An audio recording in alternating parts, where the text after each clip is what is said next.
Hello everyone. Have you ever felt like moving abroad was your ticket to success only to realize it wasn't what you imagined?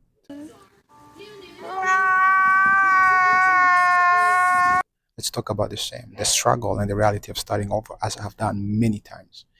In this video, I want to respond to a heartfelt story shared by a mom who moved from Nigeria to Asia with big dreams but is now facing the difficult decision of moving back home. Her story will resonate with you and so many other people. And today, I will explore the challenges, offer some perspective and talk about why moving back to Africa isn't a failure but a chance for a fresh start.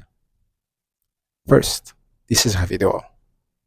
You see, abroad is not like what you all think it is. You guys know when we watch Nollywood movie, so when we go to abroad, 1 year after, the person will make it and be rich. That is not the way it is. Abroad is very hard to some people. Okay. I was only 19 years old when I moved in Canada. That was in 1997. Back then, most Gen Z or millennials even, they don't realize how hard it was to get information.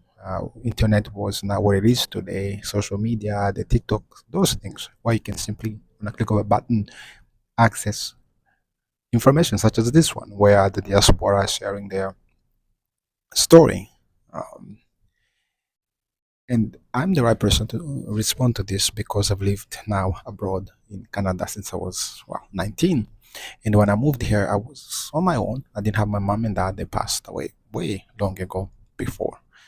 Uh, and so you understand my mindset in my state was one of great vulnerability. I was vulnerable. I was an orphan landing in a place where I didn't understand the culture, let alone the language. English, I spoke it later in life. Do you speak any English? Do you understand the words that are coming out of my mouth? So this mom, she's really saying living abroad is hard. Oh, living life itself is hard. There is always this dreams, this fantasy about life in the West. I'm talking about US, Canada, usually US, maybe Europe and Asia, that it's way better. It's, and that's she said, like in Hollywood movies. So now that we are seeing Mar-a-Lago, you think every Americans live like Trump in Mar-a-Lago? I have news for you. And so, in many ways, as much as I feel for her, really, I have empathy for what she's going through, and I hope she gets help and she gets well. I also have no pity for people who don't do enough research. You just get on the plane or however way you come here and you expect what? That you're gonna be rich overnight? I don't know even where you get those ideas. So do your homework. Do your homework. Do your research. That's what I would say. Otherwise, your unmet expectations will make you feel sad. Another thing I want to touch upon is this idea that we as African can succeed, can have a better life if we are not in our countries, our continent. It was not my dream to move outside of Rwanda. We just had the genocide against the Tutsi and the war that happened. And when I moved to Kenya, actually, I was ready to settle in Kenya. Life was really focused. In fact, before Kenya, even in the DRC, in Bukavu, I was still young. My focus was to finish school.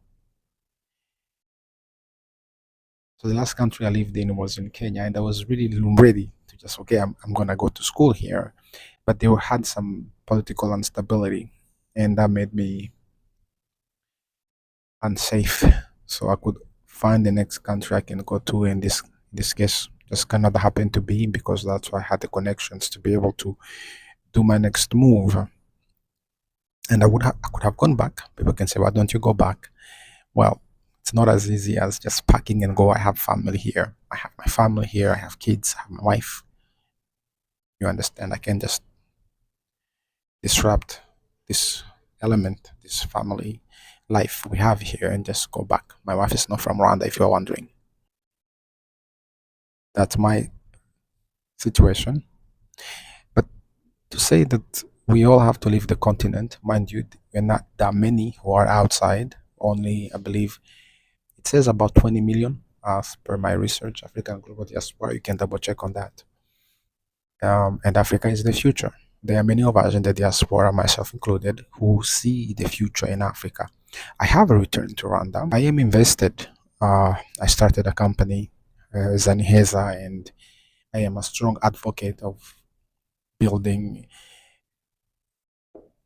generational wealth for Africans and doing great things on the continent of Africa. I truly believe that the future is in Africa. Anyway, it does show many people, young people. It's the youngest continent in the world. Even the New York Times agrees that the youth in Africa is the future. In fact, they published an article said that the future is African. That's New York Times. And so we have to really end this narrative. I found it as a cancer. And it's like Africa bad, Europe, America good. That's how many African who wants to live see it. So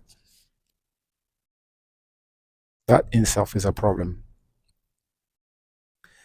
Let me know what you think if you're watching this. I would like to know your opinion. In conclusion, is if you're going through similar like the lady and you haven't shared, seek help. Seek help. And if you have to go home, like in her case, I think I just posted a small part of the video, but it's longer. She says that she could not get her paper. I don't know why you don't do your homework before you go. Like I said, do your homework. But if you're in a situation where you're unable to get your paper and you have to be sent back home, deported, that's a fresh start. It's not the end of the world. I think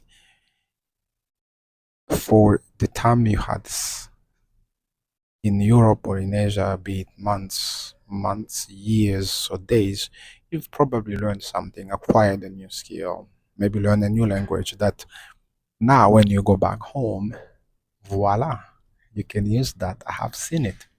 Because I've always wondered, why is it that Europeans or Americans, when they go to Africa, they see opportunities that locals have not taken advantage of? And it's not that they don't have the, it's not like they have money, but there are many opportunities in Africa that most local Africans will not even consider.